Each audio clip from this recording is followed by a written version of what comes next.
Beat-em-up action samurai games are few and far between. Games like Samurai Warriors, Sengoku Basara, and the like fall into beat-em-up action category. The Nintendo 3DS gets its small handful as well, with Samurai Warriors Chronicles and the recently released and highly recommended Sakura Samurai Art of the Sword, but somewhere in between came a low-known samurai beat-em-up called Samurai Sword Destiny. Published by UFO Interactive Games and released on January 5th, 2011 for the 3DS shop, we get tossed into the world of Akane, a samurai warrior whose mission is to find her brother, Tetsuo, who has been missing for over 2 years. Along her journey, she discovers who her brother's captors are and proceeds to rescue him. The controls for Samurai Sword Destiny is a simple 3-button command: attack, slash, and dodge.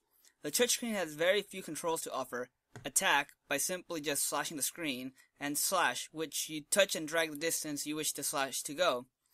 The touchscreen control is not really necessary for the game though, but the ability to use a slash is very helpful rather than using the button to control for it, especially in a mob of enemies.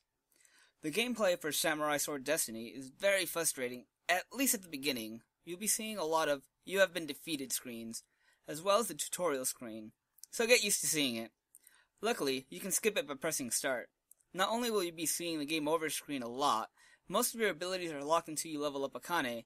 Samurai Sword Destiny has a level up system split into 2 categories, Akane and Katana. Under Akane, you can level up your 4 subcategories: HP, Agility, Regen, and Focus, with Focus being unlocked after achieving a certain level. Katana as well has 4 subcategories: Attack, Combo, Charge, and Vigor, with Vigor as well as with Focus being unlocked after receiving a certain level.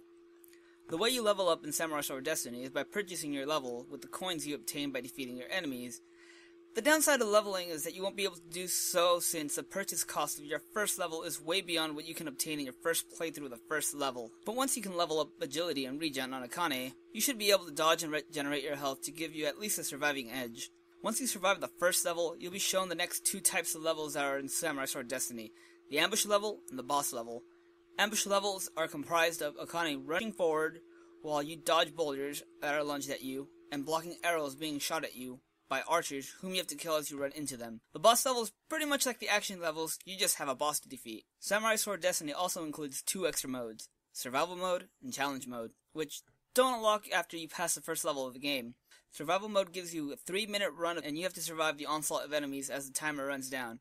The higher the stage number, the bigger the bonus you receive. In Challenge Mode, you have to defeat 99 enemies and have to run through all the stages you have completed. The higher you climb the stage ladder, the more coins you receive from the stage bonuses. A good way to level up your character before advancing to the other levels of the game. Samurai Sword Destiny is a very beautiful game. The black and white background with the color sprites make the characters pop out as you fight. The story sequences are also very impressive, even if they are mostly still live with some moving backgrounds. The 3D effects have helped out with the popping out of the characters from the background, even more notable. The ending sequence of the game puts some good use of the 3D tech, giving that illusion of leaving, with that foreboding feeling of opening up for a possible sequel. The top screen houses your HUD, your life gauge, your enemies counter, and the experience gold counter. Those few items might seem that the top screen would be cluttered, but it doesn't hinder it. The bottom screen houses nothing. The only use for the bottom screen is that the story sequence dialogue is on there, your stage selection, and your level up screens. Though there is a move list for Akane to know what moves you've upgraded and unlocked from the bottom screen when you pause the game. And not much use for it, but it's handy to have. The audio tracks for Samurai Sword Destiny are very similar to one another, with different pitches, harmonies for each different stage. Nothing too noteworthy except maybe for the final stage of the game, which is a bit more upbeat. The frustrating challenge at the beginning is the big hindrance for those who like to breeze by the game, or any game for that matter. But sometimes, games need to be a good challenge to make it feel welcome. It does have its flaws, as in replay value of the game is significantly low. Once you beat the main story and defeat survival and challenge, there's really nothing new to unlock. It would have been nice if they added a gallery or something that we can spend the experience gold on. The story is well written enough, not too memorable though. For a 3DS downloadable game, it is expected that a game like this would be lacking on what a cartridge-based game would have. $5.99, it seems well worth your $6 of your time. Good pickup and play again a few months down the line. Samurai Sword Destiny is a great game. If a sequel is released, it will be interesting to see how UFO improves on the groundwork they have laid for it. The secret stage rating, 7 out of 10.